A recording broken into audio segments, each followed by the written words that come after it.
Hendrick Motorsports just received the largest fine in NASCAR history, and NASCAR wasn't stopping there. Let's get into it. Coming up next.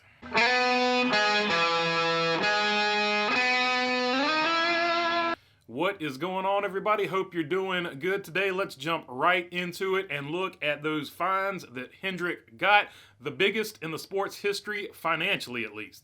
This from Jeff Gluck. Massive penalties to all four Hendrick Motorsports cars and the Kaulig number 31 team have just been announced by NASCAR. Each team loses 100 points and fined $100,000 and loses their crew chief for 4 weeks. Also lose 10 playoff points if they make it. More penalty news. Denny Hamlin is fined $50,000 and docked 25 points for intentionally wrecking Ross Chastain at Phoenix. Michael Waltrip Racing was fined $300,000 in 2013. The $400,000 fine for Hendrick makes it the largest single fine to one team in NASCAR history. So there you have it. When you combine them all together, that is $400,000 out of Rick Hendrick's pocket. That is a serious hit. Now, obviously, the Michael Waltrip deal, that was multiple cars as well, but this one has surpassed that 2013 fine. So that is an insane amount of money. Probably not a huge deal to Rick Hendrick, but to me, that is an insane amount of money, but more importantly than that, the 10 playoff points. So even when you get into the playoffs, it's going to bump down some of your playoff points. Won't necessarily affect William Byron as much because he's got the 2 wins. He's got the points to play with. He's already locked into the playoffs, so he doesn't even have to worry about the 100-point fine. And you would think Kyle Larson, would probably, race his way in either with wins or just, he'll get back into the mix one way or the other. Same thing with Alex Bowman, but it does drop them pretty low in the points. So if they can't get those wins, and it doesn't affect Chase Elliott at all because he wasn't driving the car, but he's got his own issues because he's missing so many races. So all 3 of those drivers are kind of in a must-win situation. They've got to get wins, and they have to start stacking up playoff points because they have to overcome that 10-point playoff point deficit that they are going to start the playoffs in as well. But speaking of those points, let's take a look specifically at where these drivers stand right now.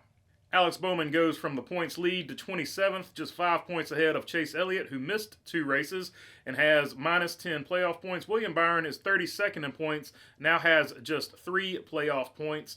Kyle Larson is 34th in points with minus 9 playoff points. And we haven't even mentioned Justin Haley. Justin Haley is now in a must-win situation.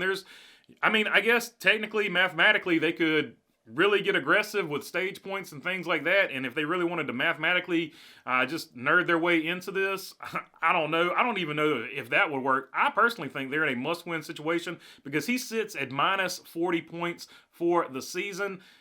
I just don't see a way of pointing your way in. You're just going to have to get really aggressive with strategy and go for wins if you're Justin Haley, in my opinion, and Kaulig Racing. So I think they're in a must-win situation for the rest of the season, and at least they know that, so now they can do some just basically some off-strategy things to get their way in. But like I said, these penalties handed down from NASCAR are the exact same penalties that RFK and Front Row Motorsports got last season, and like I said, it doesn't matter if they catch it before the race happens, it doesn't matter if they catch it during the race, it doesn't matter if they catch it in the post-race tech. NASCAR has a zero-tolerance policy on modifying parts, so if they catch you modifying parts, it doesn't matter if it's at your shop when they catch you doing it. It's a zero tolerance policy, and you will get the 100-point fine and the 10-point playoff penalty if you even make the playoffs.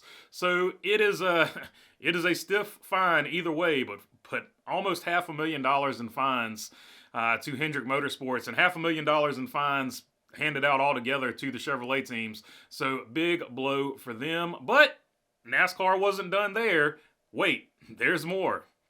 Because you also saw in that tweet from Jeff Gluck that Denny Hamlin got a 25-point fine and a $50,000 penalty for saying that he wrecked Ross Chastain on purpose. And that, of course, ironically, he did that for his TV show or podcast or whatever you want to call it, Actions Detrimental. And the actual code he broke is actions NASCAR deems to be detrimental to stock car racing. So ironically, the name of his show is the exact same thing that he broke. So, the exact same rule that he broke. So, what does it say? When you look for revenge, go ahead and dig 2 graves. he went for revenge, and he probably would have been okay if he just hadn't said he did it on purpose, but he said he did it on purpose, and when you do that, you basically have forced NASCAR's hand. They have to penalize you. So, like I said, I mean, if you're paying $50K to get some ratings for your TV show, I guess it's not that bad of a trade-off, but those 25 points are serious. So that is definitely going to hurt him, and his team can't possibly be happy about that. And a couple things to clean up before we jump off here. Lane Riggs will be driving the Tricon #1 in Atlanta for Tricon Garage. And I'm sort of breaking. I probably need to make a whole separate episode about this. But Gene Haas and Haas Automation are under investigation for colluding with Russia or something like that. So keep an eye on that. Adam Stern has broken that story. So that'll be something to keep an eye on. I don't know how that's going to affect the race teams or anything like that. Could he possibly be on his way to adult timeout once again?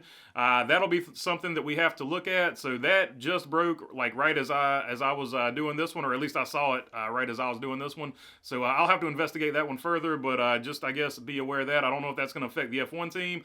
Don't know if that's going to affect the NASCAR team, but it is something to keep an eye on.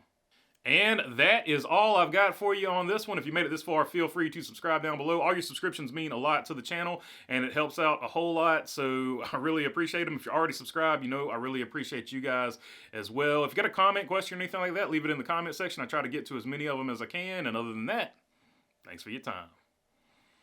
Peace.